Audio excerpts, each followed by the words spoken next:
नमस्कार दोस्तों, इस वक्त की बड़ी खबर, बड़ी जानकारी आपको दे दूं कि हूती विद्रोहियों ने लाल सागर पर इंग्लैंड के जंगी जहाज को उड़ा दिया है। जी हाँ, इस वक्त खबर निकल कर ये आ रहा है कि कैसे हूती विद्रोही ने इंग्लैंड के एक जहाज को तबाह कर दिया है। अब ये जंग कहाँ जाएगा, इसकी कोई गारंटी या कोई जानकारी फिलहाल तो किसी के पास नहीं है। दुनिया भर में हर कोई ईरान और इजराइल की लड़ाई पर ध्यान दिए हुए हैं कि क्या होगा, क्या होने वाला है, लेकिन धीरे धीरे करके जो हो रहा है वो बेहद खतरनाक हो रहा है दोस्तों। कि कैसे यमनी नागरिकों ने पहले आंदोलन करने के लिए इजराइल के बॉर्डर्स को खोलने की गुहार लगाई, तो अब यमनी के लड़ाके हूती विद्रोही लाल सागर पर किस तरीके से इंग्लैंड के जहाज़ को तबाह करते हुए नज़र आए हैं, इसका खबर सोशल मीडिया पर जमकर वायरल हो रहा है। और कहा जा रहा है कि देखिए, अब तीसरा विश्व युद्ध होने से कोई रोक नहीं सकता।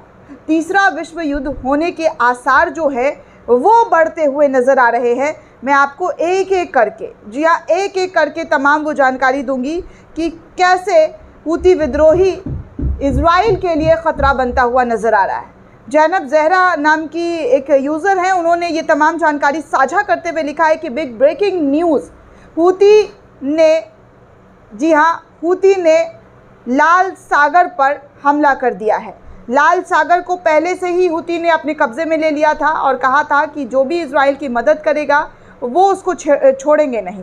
और अब ऐसा हो गया है कि इजराइल ने छेड़ा है तो छोड़ने वाली नौबत हूतियों की तरफ से कहा जा रहा है कि अब हम इसको बख्शेंगे नहीं। देखिए, हाथिस लगातार लाल सागर पर कब्ज़ा किए हुए हैं। वहाँ पर जहाज़ उनकी परमिशन से जाता है, आता है। ये सब आपको पता है कि कैसे लाल सागर पर जो हूती हैं उन्होंने एक दो दफ़ा इंडिया के भी जहाज़ को कब्ज़े में ले लिया था, लेकिन फिर इंडियन गवर्नमेंट से बातचीत करने के बाद उन जहाज़ों को छोड़ा गया।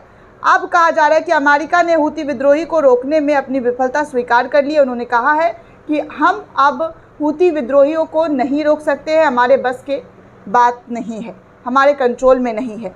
हूती द्वारा ब्रिटेन के एक अन्य जहाज़ को निशाना बनाया गया है और वो सब चकित हो गए, स्तंभ हो गए हैं जिस तरीके से हूती ने इस जहाज़ को निशाना बनाया गया है। जैसा कि बार बार कहा गया है कि वो दिन आ गए जब आप मारते थे और फिर लोग भाग जाते थे, अब तुम मारोगे तो वापस से हम भी तुम पर अटैक करेंगे। तो ये बात जो है हूती विद्रोहियों की तरफ से लगातार कही जा रही है। एक और पेज है, वहाँ से कई खबर टाइम्स ऑफ इंडिया की शेयर करते हुए जानकारी साझा की गई है कि यहाँ यहिया सिनवार की नाटकीय उपस्थिति को इजराइल जो है वो हैरान हो गया है। हमास प्रमुख ने अरब मध्यस्थों को संदेश नया भेज रखा है। एक बार फिर हलचल तेज़ हो गई है। इजराइल इस वीडियो को बर्दाश्त नहीं कर पाएगा। दरअसल दोस्तों, कहा जा रहा है कि यहिया, जी हाँ, यहिया के मरने की खबर हर तरफ फैली हुई थी, लेकिन अब कहा जा रहा है कि वो खबर सच नहीं थी, वो खबर झूठ थी। इसकी मरने की पुष्टि जो है वो गलत थी। आगे एक और यूज़र है, उन्होंने इजराइल और फ़िलिस्तीन वॉर को लेकर एक जानकारी साझा की और कहा है कि इराकी मुजाहिदीनों ने कब्ज़े वाले क्षेत्र में उत्तर में एक महत्वपूर्ण लक्ष्य की ओर ड्रोन लॉन्च करने के दृश्य को प्रकाशित किया है। जी हाँ, अब इराकी ड्रोन भी इस हमले में उतर चुका है।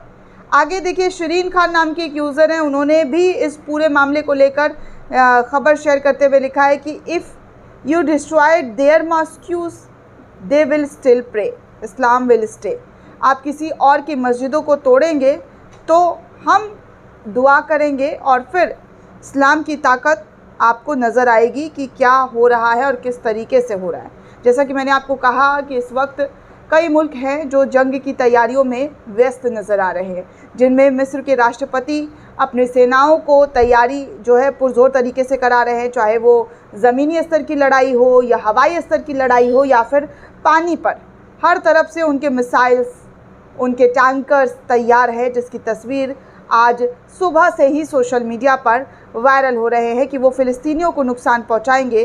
तो उनको नुकसान पहुंचाने के लिए अब, जी हाँ, अब जो है मिस्र ने भी अपनी तैयारी कर ली है। मिस्र की तरफ से भी पूरी तैयारी कर ली गई है इस लड़ाई को लड़ने के लिए। उन्होंने अपने तमाम जंगी हथियारों को मैदान में उतार दिया है।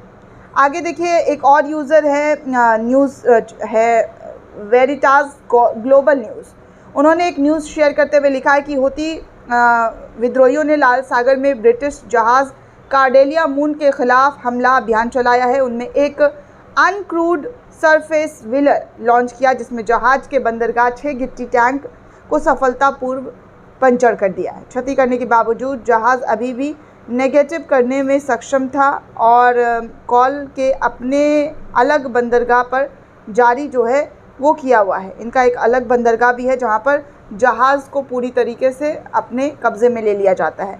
एक और न्यूज़ है इंटरनेशनल, वो इस इज़राइल और ईरान और तमाम जो मुल्क इस वक्त लड़ाई में कूदे हुए हैं उसको लेकर ख़बर शेयर कर रहे हैं कि बिग ब्रेकिंग न्यूज़, यमन के अंसरुल्लाह ने लाल सागर तक पहुंचने की कोशिश कर रहे एक और टैंकर को नष्ट कर दिया है। मतलब लगातार यमन की तरफ से जो टैंकर है वो नष्ट किए जा रहे हैं। पानी पर जो भी जहाज़ लाल सागर के ज़रिए जा रहा है उस लाल सागर में जहाज़ों को ख़त्म किया जा रहा है। अब आप साफ तौर पर देख सकते हैं कि क्या हो रहा है और किस तरीके से चीज़ें बदलती हुई नज़र आ रही है। हालांकि आपको बता दूं कि इस लड़ाई में अब तक बात की जाए तो 60% इमारतें जो हैं वो हमास और इज़राइल जंग में गज़ा के अंदर बर्बाद हो चुकी है। अब इन तमाम चीज़ों को उभरने में करीब 80 साल जो है वो लगने वाला है। भास्कर की रिपोर्ट बताती है कि इज़राइल और हमास के बीच 1 साल से जारी जंग की वजह से गज़ा खंडर में तब्दील हो चुका है। न्यूयॉर्क टाइम्स के मुताबिक गज़ा की 60% इमारतें पूरी तरीके से बर्बाद हो चुकी है। इज़राइल ने हमास को ख़त्म करने के लिए उन इलाकों को बर्बाद किया जो कभी लाखों लोगों का घर हुआ करता था। इजरायली सेना के हवाई हमले का सबसे ज़्यादा असर खान यूनिस, गज़ा सिटी और जवालिया पर पड़ा है। संयुक्त राष्ट्र के मुताबिक गज़ा पट्टी में जंग शुरू होने के बाद इस साल जून तक 39 मिलियन टन मलबा पैदा हुआ है। सोचिए, 39 मिलियन मलबा जो है वो यहाँ पर पैदा हुआ है इजराइल के अटैक की वजह से। इसमें रेत, बिना फटे बम,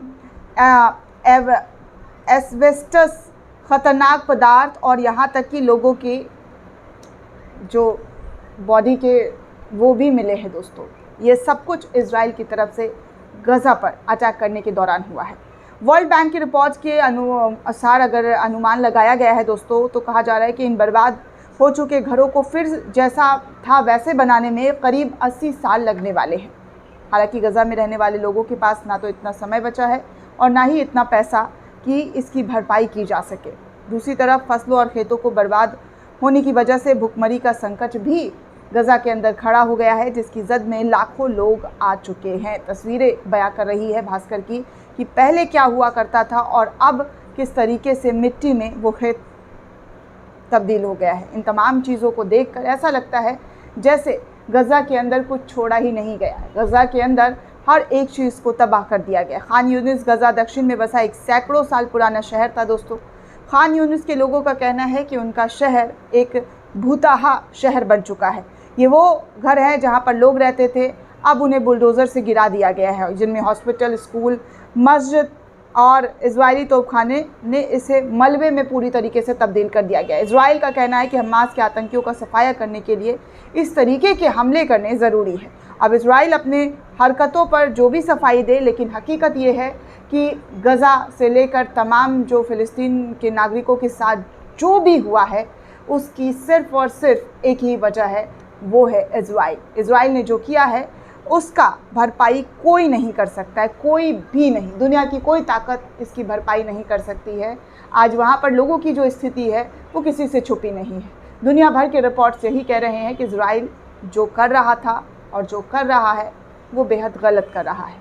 दोस्तों, इस पूरे रिपोर्ट को लेकर आप क्या सोचते हैं, आपकी क्या प्रतिक्रिया है, हमें कमेंट करके ज़रूर बताइएगा। साथ ही साथ चैनल को ज़्यादा से ज़्यादा लाइक, शेयर और सब्सक्राइब करना बिल्कुल भी ना भूलें। धन्यवाद दोस्तों।